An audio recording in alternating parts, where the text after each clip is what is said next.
1 Raja-Raja bab 20. Ben-Hadad, Raja Aram, mengerahkan seluruh pasukannya. Maka ada 32 orang raja dengan kuda dan rata yang menyertainya. Dia maju mengepung Samaria dan memeranginya. Dikirimnya beberapa orang utusan ke dalam kota untuk menemui Ahab, Raja Israel, dengan pesan, "Beginilah titah Ben-Hadad, perakmu dan emasmu ialah milikku. Juga istri-istrimu dan anak-anakmu yang elok ialah milikku." Raja Israel menjawab, "Sebagaimana titah tuanku itu, ya tuanku raja, hamba beserta semua yang ada pada hamba ialah milik tuanku." Kemudian para utusan itu kembali lagi dan berkata, "Beginilah titah Ben-Hadad, memang aku telah menyuruh orang menemuimu dengan pesan.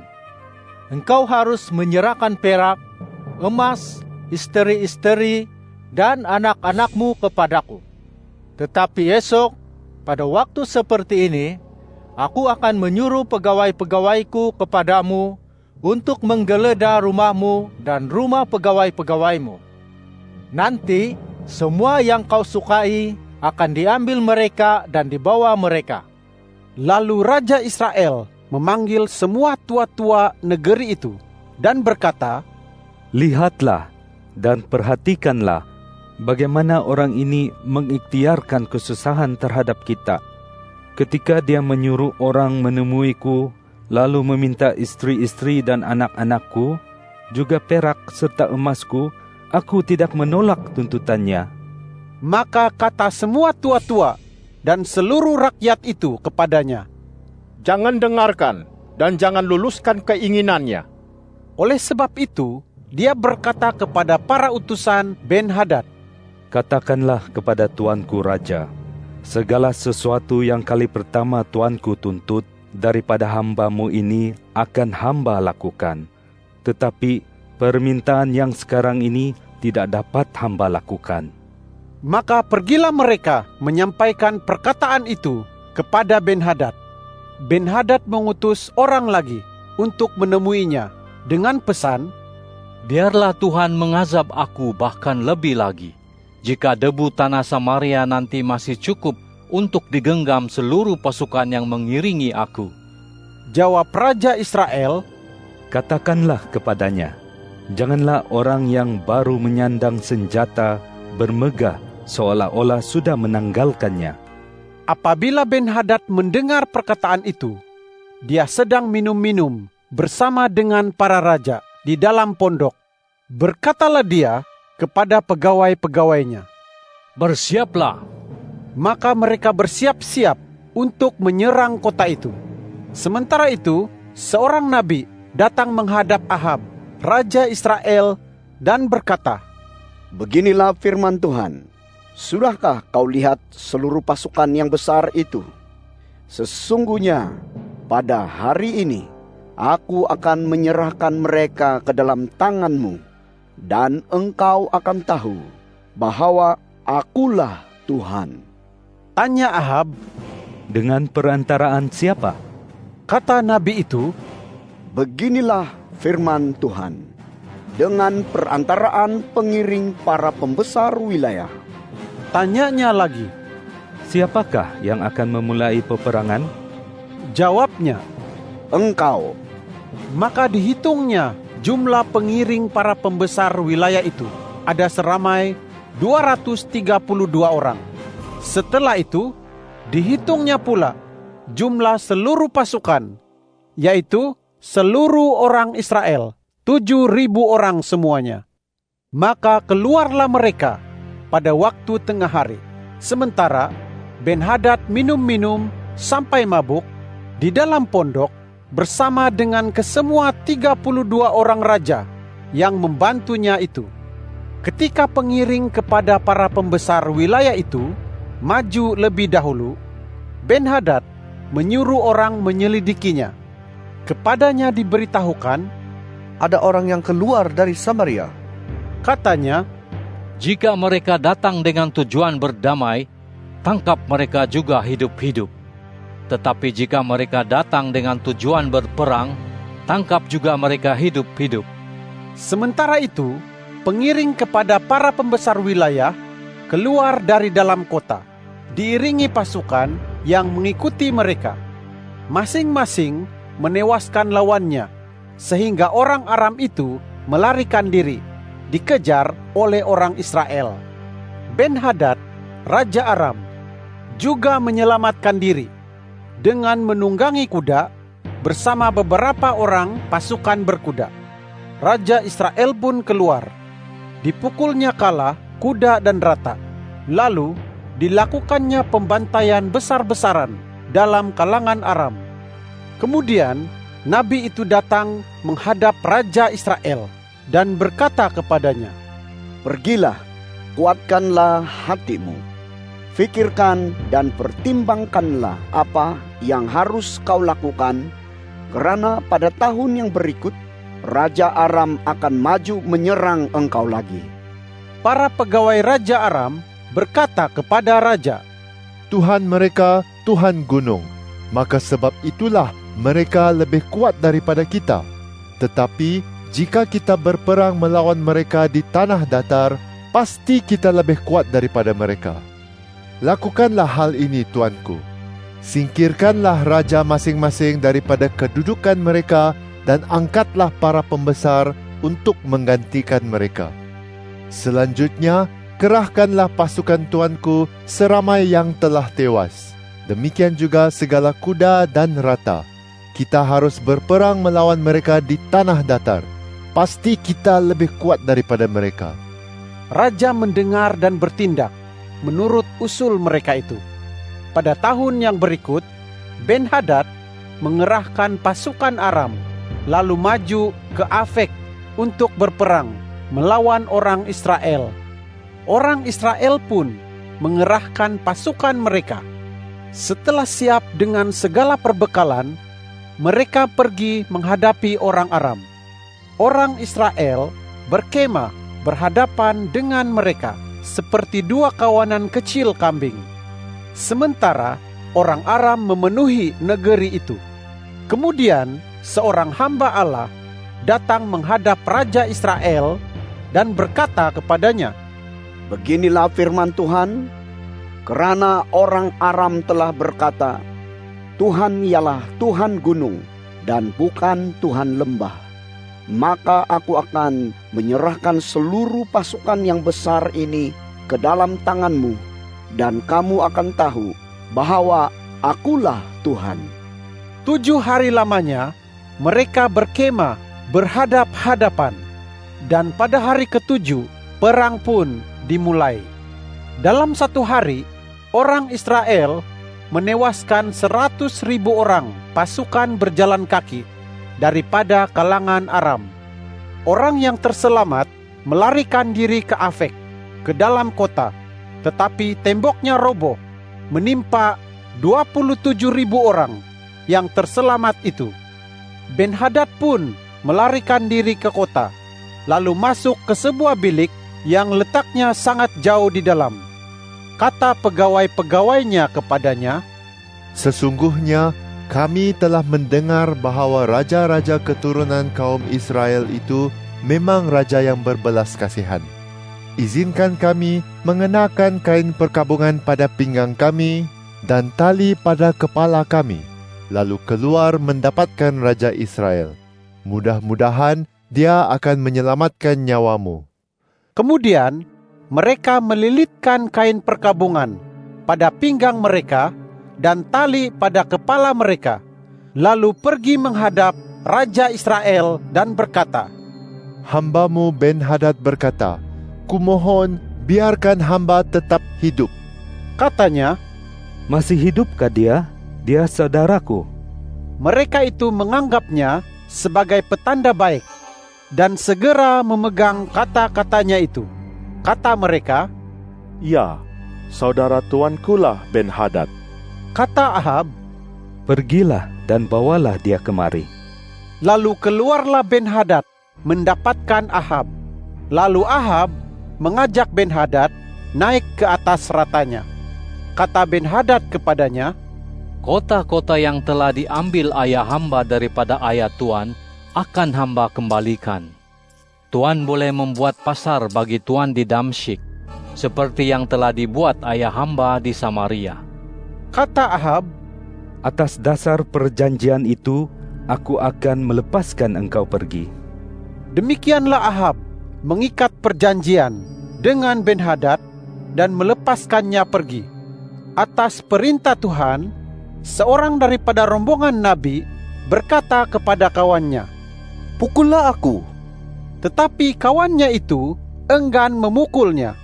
Lalu dia berkata kepadanya, Ketahuilah, kerana engkau tidak mematuhi Tuhan, maka sebaik sahaja engkau pergi meninggalkan aku. Seekor singa akan menerkam engkau. Maka ketika orang itu pergi meninggalkannya, seekor singa menghalang dia dan menerkamnya. Kemudian nabi itu bertemu dengan seorang yang lain dan berkata, Pukullah aku. Orang itu benar-benar memukul dan melukainya. Setelah itu, pergilah nabi itu dan menantikan raja di tepi jalan. Dia menyamar dengan membalut matanya. Pada waktu raja berlalu, berserulah dia kepada raja. Katanya, Hambamu ini maju ke tengah-tengah peperangan. Lalu tiba-tiba ada orang yang menyimpang dan membawa seseorang kepadaku. Dia berkata, Jagalah orang ini. Kalau dia sampai hilang, maka nyawamu ialah ganti nyawanya. Atau engkau harus membayar 1 talenta perak. Ketika hambamu ini sibuk ke sana kemari, orang itu hilang pula. kata Raja Israel kepadanya, Itulah hukumanmu. Engkau sendiri yang telah memutuskannya. kemudian segeralah dia membuka pembalut itu daripada matanya, dan Raja Israel mengenalinya sebagai seorang daripada nabi. Kata nabi itu kepadanya, Beginilah firman Tuhan, kerana engkau telah melepaskan daripada tanganmu orang yang kukhususkan untuk ditumpaskan, maka nyawamu ialah ganti nyawanya, dan rakyatmu ganti rakyatnya. Maka pergilah Raja Israel ke istananya dengan marah dan geram. Lalu dia sampai di Samaria. 1 Raja-Raja bab 21. Tidak beberapa lama kemudian, setelah peristiwa itu, terjadilah hal yang berikut. Nabot, orang Yizriel, mempunyai kebun anggur yang terletak di Yizriel di sisi istana Ahab, Raja Samaria. Ahab berkata kepada Nabot, Berilah aku kebun anggurmu itu untuk kujadikan kebun sayur, kerana letaknya dekat dengan istanaku. Aku akan memberimu kebun anggur yang lebih baik daripada itu sebagai gantinya. Atau jika engkau lebih suka, aku akan membayarnya dengan wang senilai harganya. Kata Nabot kepada Ahab, Tuhan melarang hamba untuk memberikan harta pusaka nenek moyang hamba kepada tuanku. Maka pulanglah Ahab ke istananya dengan marah dan geram, kerana kata-kata yang diucapkan Nabot orang Yizriel itu kepadanya, Hamba tidak boleh memberi tuanku harta pusaka nenek moyang hamba itu. Lalu dia berbaring di tempat tidurnya sambil memalingkan mukanya dan tidak mahu makan. Isabel, istrinya, datang menghampirinya, lantas bertanya kepadanya, Mengapakah hatimu begitu marah, sehingga engkau tidak mahu makan? Jawabnya kepada istrinya, Tadi aku berbicara dengan Nabot, orang Yizriel itu, dan berkata kepadanya, Juallah kebun anggurmu kepadaku, atau jika engkau lebih suka, aku akan memberimu kebun anggur lain sebagai gantinya. Tetapi jawabnya, hamba tidak boleh memberikan kepada tuanku kebun anggur hamba itu. kata Isabel, istrinya, kepadanya, Bukankah engkau yang sekarang memerintah kerajaan Israel? Bangunlah, makanlah, dan senangkanlah hatimu. Aku akan memberikan kepadamu kebun anggur Nabot, orang Yizriel itu. Lalu Isabel menulis beberapa pucuk surat atas nama Ahab dan memateraikannya dengan materai raja. Dikirimnya surat-surat itu kepada tua-tua dan kepada bangsawan yang tinggal satu kota dengan Nabot. Dalam surat-surat itu ditulisnya demikian: Maklumkanlah puasa dan dudukkanlah Nabot di tempat yang terutama dalam kalangan rakyat. Dudukkanlah juga di hadapannya 2 orang penjahat, dan biarlah mereka bersaksi menentang dia dengan mengatakan, Engkau telah mengutuk Allah dan Raja. Lalu bawalah dia keluar dan rejamlah dia sampai mati. Orang yang satu kota dengannya, yaitu tua-tua dan bangsawan yang tinggal di kotanya, melakukan apa yang diperintahkan Izebel kepada mereka, seperti tertulis dalam surat yang dikirimkannya kepada mereka. Mereka memaklumkan puasa dan mendudukkan Nabot di tempat yang terutama di antara rakyat. Kemudian datanglah kedua-dua orang penjahat itu. Mereka duduk di hadapannya, lalu bersaksi menentang Nabot di hadapan rakyat. Kata mereka, Nabot telah mengutuk Allah dan Raja. Lalu mereka membawa dia keluar kota dan merejamnya dengan batu sampai mati. Setelah itu, mereka menyuruh orang menghadap Izebel dan berkata, Nabot telah mati direjam. Sebaik sahaja Izebel mendengar bahwa Nabot telah mati direjam, berkatalah Izebel kepada Ahab, Bangunlah, ambillah kebun anggur Nabot, orang Yizriel itu, menjadi milikmu, yaitu kebun yang tidak mahu dijualnya kepadamu, karena Nabot sudah tidak hidup lagi. Dia sudah mati. Sebaik sahaja Ahab mendengar bahwa Nabot sudah mati, segeralah dia pergi ke kebun anggur Nabot, orang Yizriel itu, untuk mengambilnya menjadi miliknya. Maka datanglah firman Tuhan kepada Elia, orang Tisbe itu, demikian: Segeralah pergi dan temui Ahab, Raja Israel, yang tinggal di Samaria. Ketahuilah, dia sedang berada di kebun anggur Nabot. Dia pergi ke sana untuk mengambilnya menjadi miliknya. Katakanlah kepadanya, beginilah firman Tuhan, bukankah engkau telah membunuh orang dan mengambil miliknya pula? Katakan juga kepadanya, beginilah firman Tuhan, di tempat anjing menjilat darah Nabot, di situ jugalah anjing akan menjilat darahmu. Maka kata Ahab kepada Elia, Engkau sudah tahu tembelang aku, wahai musuhku. Jawabnya, Benar, aku telah mengetahui tembelang engkau, kerana engkau telah menjual dirimu dengan melakukan apa yang jahat di mata Tuhan. Sesungguhnya, aku akan mendatangkan malapetaka ke atasmu. Aku akan menyingkirkan engkau dan melenyapkan daripada Ahab setiap lelaki, baik orang kurungan maupun orang merdeka daripada kalangan umat Israel. Aku akan menjadikan keluargamu sama seperti keluarga Yerobeam, anak Nebat, dan seperti keluarga Baesa, anak Ahia. Kerana engkau telah membangkitkan murkaku, dan kerana engkau telah menyebabkan orang Israel turut berdosa. Juga mengenai Izebel, Tuhan berfirman demikian, anjing akan memakan Izebel dalam lingkungan tembok Yizreel. Sesiapa sahaja daripada orang Ahab yang mati di kota akan dimakan anjing, dan yang mati di padang akan dimakan oleh burung di udara. memang belum pernah ada orang seperti Ahab yang menjual diri dengan melakukan apa yang jahat di mata Tuhan, kerana dipujuk oleh Izebel, istrinya.